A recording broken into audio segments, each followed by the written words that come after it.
What if the month your child entered the world says less about their destiny than it does about your duty? What if the calendar on the wall is not a mystical code you must decipher, but a sober reminder that fate sets the conditions and your character chooses the response? If you stay with me until the end, you'll leave not with a horoscope, but with a working Stoic method, a way to turn any birth story, any season, any sign into a daily practice of steadiness, clarity, and love. And I will give you one question to ask tonight that can change how you parent tomorrow. We reach for patterns when life feels loud. Birth is loud. New arrivals scramble routines, stretch limits, and summon an old human impulse. If I can name the pattern, maybe I can control it. You've felt it. Standing in a quiet hospital room or a crowded kitchen, staring at a sleeping face and wondering whether some cosmic cipher chose this time for a reason. We are meaning-seeking creatures. Our minds hate the blank page. Spiritual traditions and folk calendars give us poems for the mystery. January as renewal, October as release, November as the thin boundary between worlds. These poems carry comfort and sometimes insight. But they can also tempt us into a softer mistake, using the stars to outsource our judgment. The Stoic path is kinder and more demanding. It says, the universe is ordered, causes unfold. You and your child were born into a web of events, and yet the decisive thing always is the quality of your assent, the clarity of your intentions, and the justice of your actions. The month is scenery. Virtue is the plot. Before we go any further, a brief and humane disclaimer. This is educational philosophy, not medical or psychological counsel. I'm not telling you what to do with your child, your health, or your finances. I'm inviting you to think in public with me, to try on a set of lenses refined by people who thought with unusual honesty about fear, love, and fate. If you find something useful, keep it. If not, pass it by with goodwill. Let's clear a common confusion. The notions that a soul chooses an exact date, that destiny codes itself in months, that your child came to fix a wound in you, these are lyrical ways of talking about responsibility and love. They can be poetically true without being literally true. The Stoics argued for a universe suffused with reason, logos, not for a list of individual miracles on demand. Birth is not a private meteor shower coordinated to flatter our anxieties. It is a natural event in a causal chain, awe-inspiring enough without embroidery. To call it fate is not to excuse our behavior, it is to situate it. Fate delivers circumstances. We deliver character. Even if we believed in providence, and many ancient Stoics did, providence is not a vending machine for personal meaning. The discipline remains: decide what depends on you, what does not, and then take up your role without self-pity or superstition. Role is the word I want to linger on. Stoicism is not a cult of the solitary sage meditating on mountaintops. It is a philosophy of roles: child, parent, neighbor, citizen, friend. Roles are not chains. They are chosen obligations, accepted freely each day. You became a parent the moment a human being began to rely on you for shelter, education, boundaries, and love. Whether that happened in January or June changes nothing essential. Yet the season you were in, the job you had lost, the grief you were carrying, the city you had moved to, does alter the training environment. That is where the months can be reclaimed, not as oracles, but as symbols for the kinds of practice demanded by different seasons of life. This is how we reinterpret the calendar without kneeling to it. Consider the architecture of a house. Foundational work is slow, invisible, and thankless. Everyone praises the paint. Few praise the soil test. Some seasons of life are foundation seasons. You and your partner are reweaving routines, revising budgets, repairing sleep. If your child arrived during such a time, it will be tempting to romanticize the chaos or scapegoat it. Better to be an architect.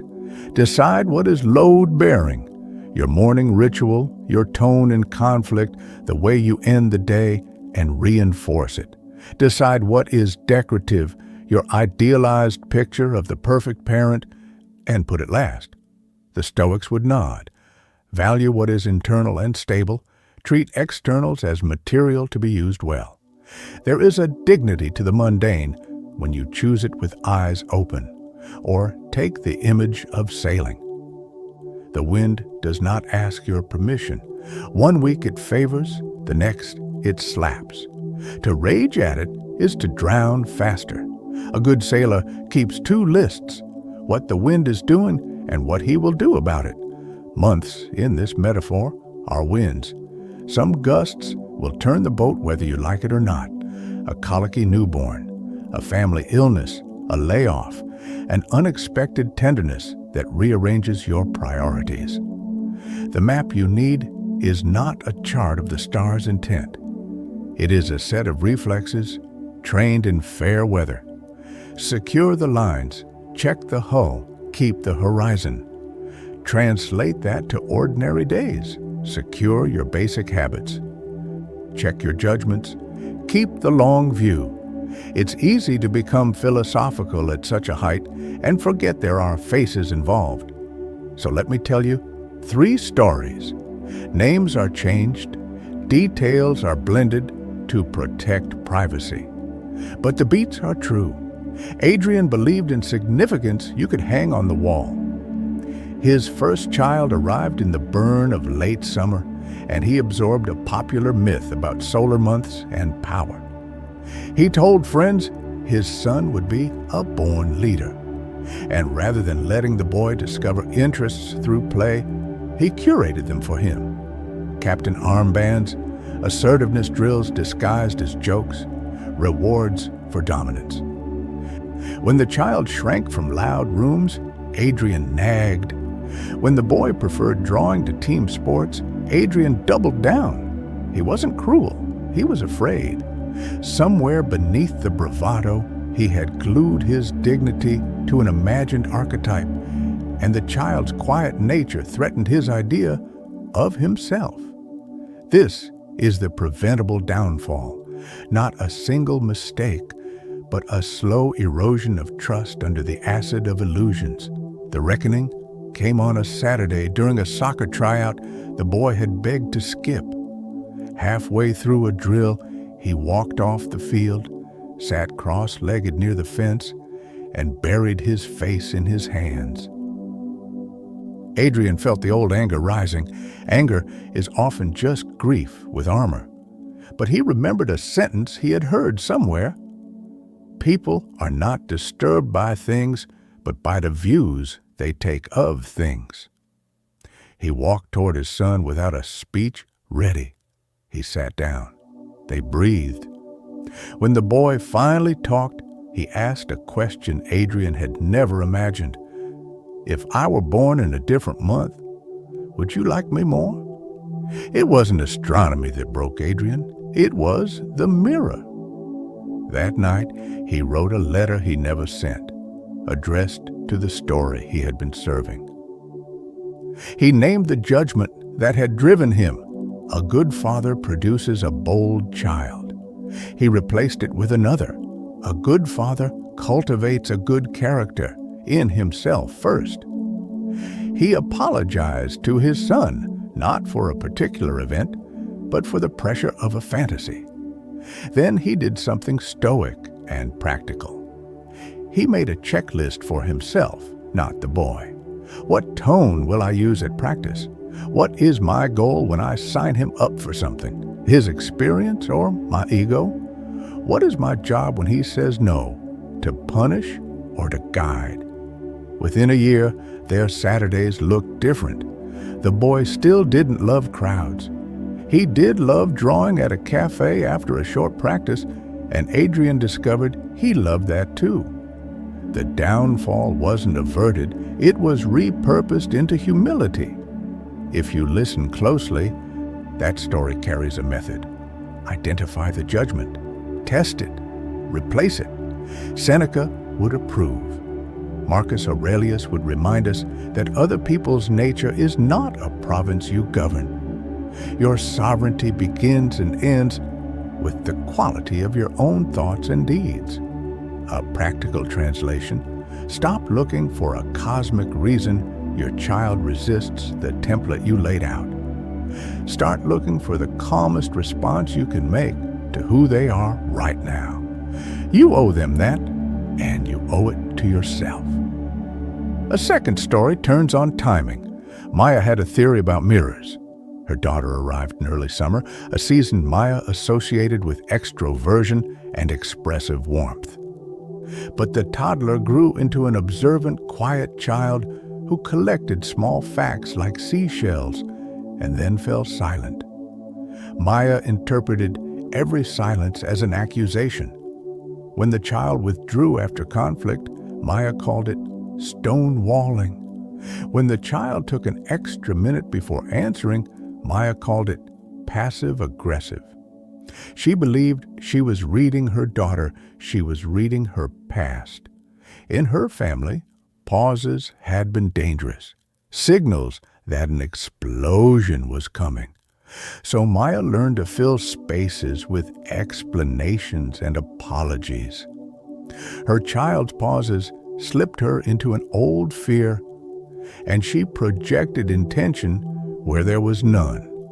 A delayed awakening feels like this. You finally recognize the timeline you have been living wasn't yours.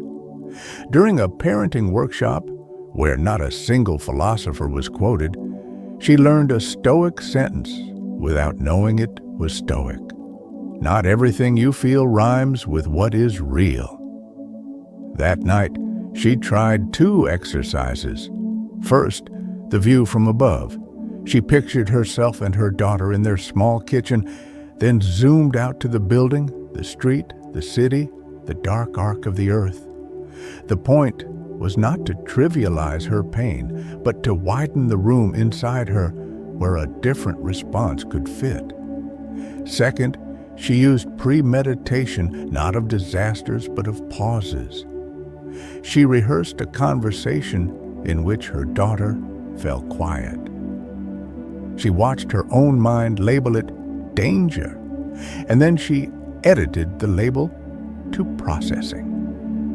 When the real moment arrived on a Tuesday over a spilled glass of milk, she made it 3 breaths without speaking, then 5, then 10. The child spoke first, not with some profound confession, but with, "I don't know what I think yet," a revelation disguised as an ordinary sentence. Over the next months, they designed a signal for "I need time," and it looked suspiciously like wisdom. Maya didn't banish projection forever. No one does. She learned to say quietly, "This is my view, not the event," and choose an action consistent with what she wanted to strengthen in both of them: patience, respect, truthfulness. The month had never been the message. It had been an excuse. The awakening was not mystical. It was moral. The third story ends with a transformation that held under pressure. Jorge and Lena's boy arrived at the closing of the year after a period of losses they barely spoke about. When he was 3, he received a diagnosis that rewrote their assumptions about timelines and milestones. Friends tried to comfort them with phrases about souls choosing burdens, cycles closing, a special task sent from beyond. Jorge nodded, grateful for the intention behind the words, but he could feel a trap. If the boy was a messenger sent to resolve ancestral stories, then every setback would be a failure of a mission too large for any child. Instead, they took up a Stoic posture that is both tender and exacting. Amor fati, the love of fate, not as a passive romance with whatever happens, but as an active vow to use what happens well. They built mornings around small, repeatable victories. They learned to inventory what was theirs to shape. Therapies, routines, responses, and what was not. The speed of progress, the comparisons at playgrounds, the opinions of relatives. They practiced, literally, the discipline of assent, noticing the first thought that leaped up when something went wrong and deciding whether to grant it citizenship. "He'll never" was denied. "This is hard" was permitted. "We can do the next right thing" was adopted as a citizen with voting rights. They did not pretend December had fairy dust. They did something more adult. They closed the day with the evening review Marcus taught himself, stripped of ritual but faithful to the essence. What did I do well? Where did I fall short? What will I try tomorrow? Over years, this created a sturdy tenderness, the kind that does not collapse when the phone rings. If there was an ancestral cycle broken, it was the inherited habit of panicking at the first sign of deviation and calling it destiny. You see the pattern by now. A claim about timing can be received as a poem and then refined into a practice. Poem, January, is about rebuilding. Practice, when life is ashes and sawdust, take 1 square meter of your day and bring it to order, not because the universe cares about your closet, but because training your hands to create order steadies the mind that must face harder work. Poem, February breaks patterns. Practice, choose a single unhelpful story you repeat. "I'm just bad at patience, I always overreact." And test it for 1 week with the smallest counterexample you can sustain. Poem, March heals. Practice, keep 20 minutes open after sunset for undramatic feeling. No phone, no soundtrack. So that hurts have a place to speak before they speak in louder ways. Poem, April opens the heart. Practice, when you feel yourself hardening under stress, practice the discipline Seneca asks of us. Rehearse in your mind the fragility of what you love, not to torment yourself, but to treat the living with the respect we grant to breakable things. We can continue through the calendar as an exercise in roles and habits, not fate. If your family grew in a time that felt like early spring, then perhaps the practice is experimenting without panic. If the season resembled late spring into summer, the work may be learning to enjoy without clutching. If it was deep summer, bright and demanding, the work may be mastering attention in abundance, protecting moments of quiet in a season that invites performative busyness. Early autumn teaches stewardship, putting things in order before the days grow short. Late autumn asks you to tell the truth about what must be let go. The hinge into winter invites you to finish one thing on purpose, so you remember how it feels to complete something. None of this requires you to believe that the stars wrote your child's personality. It requires you to accept that seasons test different virtues, and you always have work to do. A reasonable critic might ask whether this is just clever reframing. Let's answer that directly. Yes, reframing is exactly what we are doing, but not to soften reality, precisely to make us more available to it. Stoicism is not an escape from pain. It is a refusal to add counterfeit suffering to honest difficulty. A screaming infant at 3 a.m. is honest difficulty. Telling yourself, The universe singled you out for special punishment because your child is a winter soul, is counterfeit. Claim your shift. Warm the milk. Wrap yourself in a robe that lives on the chair by the door because you planned for it. When the house is quiet again, take 3 notes. What you did, what you felt, what you chose not to dramatize. That is training. Over time, you will recognize that your dignity is not being evaluated by an audience. It is being forged in a workshop no one else visits. The ancients can help us draw sharper lines around these ideas without forcing piety. Epictetus talks about the dichotomy of control. Some things are up to us, some are not. He is not naive. He doesn't say we control our children's bodies or their futures. He says we control our judgments, our impulses, our desires, and our aversions, the internal levers by which we become reliable to others. Marcus Aurelius writes about the view from above not to belittle personal grief, but to put it among the human things all mortals endure, so that we become less vain when fortune smiles and less wrecked when it frowns. Seneca cautions against rehearsing misfortune inaccurately. He recommends rehearsing it accurately in small doses to dull fear's edge. None of them promise that philosophy will spare you heartbreak. They imply that philosophy can keep heartbreak from turning you cruel. Let's translate their vocabulary into a home with toys on the floor. The discipline of desire. Train yourself to want what you can honorably earn and to be skeptical of prestige.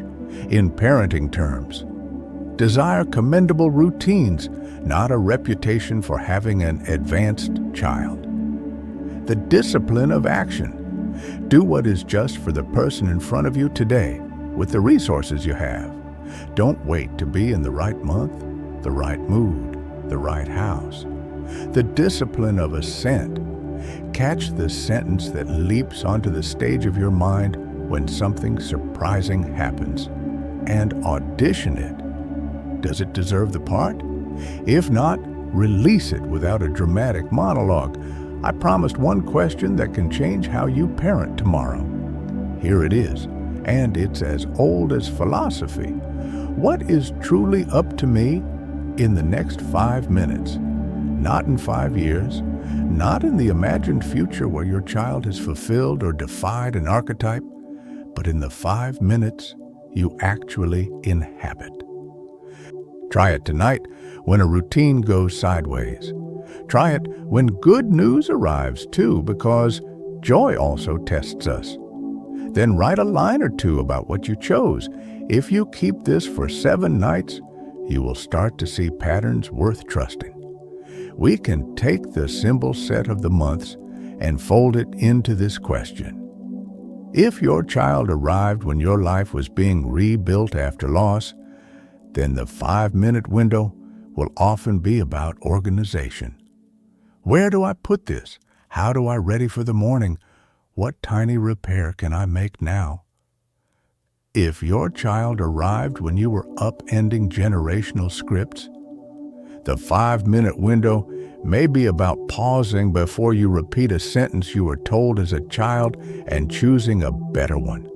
If your family grew when you were finally learning to feel again after some defensive numbness, the 5-minute window may be about placing a hand on your chest and breathing until you can speak without turning your child into a tool for your relief. If your family grew during a time thick with endings and beginnings, the 5 minutes might be about finishing one email cleanly or one chore without grumbling. So your body remembers that closure is a muscle, not a miracle. I want to return to the hook and close a loop I opened. I said the month tells you little about destiny and much about duty. Here's how that claim pays off. When you stop asking a date to tell you who your child must be, you become available to who they are.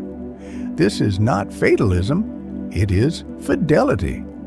Stoicism does not deny temperament or difference. It denies that temperament excuses you from cultivating virtue. It denies that difference gives you permission to abandon fairness, patience, and courage. It insists that love is not a mood. It is a set of practice choices under changing weather. You can keep the poetry if you like. There is room in a sane life for poems, but stop treating it as a map. The map you need is inside your common sense and your calendar. Write down what matters. Do it often. Examine yourself without cruelty. Apologize quickly. Begin again without theatrics. Let's stitch the 3 stories back into the fabric of this claim and see what they teach. Adrian's preventable downfall began when he'd surrendered his judgment to a flattering story about power. He recovered it when he accepted the humility of a role. Father, not sculptor of destinies. Maya's delayed awakening began in a misreading of silence. She found clarity when she practiced naming her projections and allowed her child to be a person, not a mirror. Jorge and Lena's transformation worked because they chose practices that could survive under pressure. The consistency of small, chosen acts is the only sign a Stoic trusts. There is a kind of freedom available when you stop treating life as a puzzle and start treating it as a craft. Crafts do not despise mystery. They respect it by showing up daily with tools that work. Your tools are not exotic. They sound disappointingly ordinary because they are famously effective. Morning intention. Decide what kind of person you intend to be today. Write 1 sentence and check it at lunch. Midday. Reset. When you feel pulled by panic or pride, ask the 5-minute question and do the next right thing. Evening review. Record 1 example of where you lived up to your role and 1 you'll try to improve. Repeat until the days blend into a story you can respect. You might still be tempted to ask whether any of this disrespects older traditions that lovingly attach meaning to months. The answer is gentler than a simple yes or no. Human beings have always used symbols to carry hope. The Stoic critique is not of symbols, it is of surrender. If a symbol helps you remember to be kinder in February or braver in August, use it. If it tempts you to outsource responsibility or to label a child in ways that shrink their freedom, retire it. We are cosmopolitans in the original sense, citizens of a cosmos, so we gratefully borrow beauty and discard superstition. The sky is beautiful enough without telling it to write our scripts. Let me offer 1 last illustration, not to dazzle you, but to anchor this in the mundane where lives are actually saved. You're in a kitchen. The clock says 9. The dishwasher hums. A homework page is wet with tears. Someone is muttering about being tired of always being the one who, you know this scene because you have lived it or will. There are 1,000 interpretations available in that moment. You can cast yourself as martyr, director, judge, or student. The Stoic adult chooses student of themselves, not of the stars. What can I learn about my triggers? What kind of justice fits this friction? What boundaries belong here? And the 5-minute question again, what is up to me now? Wipe the page. Lower your voice. Name the problem in small, precise words. Do not prophesy about general character. Avoid the catastrophic plural always. Choose 1 next action. The month pales into irrelevance because the work is here, in your hands, in your tone. At the beginning, I promised you would leave with a method, not a myth. Here it is in a sentence to carry with you. Treat your child's arrival not as a coded message from the cosmos, but as an invitation to become the kind of person who can love under any weather. If you want to keep the seasonal poetry, translate it into practice. If you prefer plain prose, write your days in lines that need no decoding. There is a further chapter to this conversation, and I hope you'll join me for it. Tonight, we focused on roles, seasons, and the discipline of control, what is and isn't ours. The natural next step is the discipline of assent in real time, how to catch a thought the moment it lands, how to test it without theatrics, how to replace it with a truer one before it becomes a habit. That is where the quiet power lives.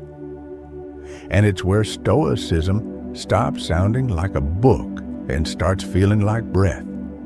When you are ready, we will walk there together, not to escape fate, but to cooperate with it so skillfully that your home becomes a small school of virtue, month after month, year after year, in praise of what is possible for human beings who choose to practice